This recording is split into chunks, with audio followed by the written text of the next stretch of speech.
So actually, And that, a quick question, like, could you kind of break down what it means for an asset to be uncorrelated?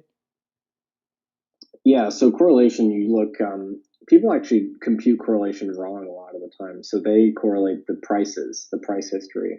But you're typically meant to look at returns. So over some defined period, the change in prices. So, the percentage change.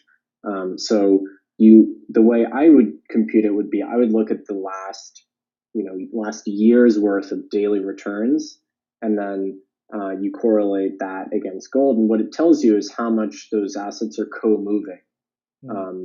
It doesn't, say that there's any causality in either direction, but it does tell you what fraction of the variance of one asset's price movement is explained by another asset. So, for instance, for the last 90 days, I believe Bitcoin's correlation with the S&P 500 is about zero point 0.6, with one being the maximum and negative one being the minimum. And so that means that about 60% of the variance in the S&P 500 is explained by Bitcoin price action and vice versa. So that's actually pretty high. I mean, that's actually an all-time high as far as Bitcoin is concerned in terms of being correlated with traditional assets. And so if an asset is to be uncorrelated, then the number they're looking for is around like zero, like around that area? Yeah, around zero. And then if it's close to negative one, that means it does the opposite. Yeah.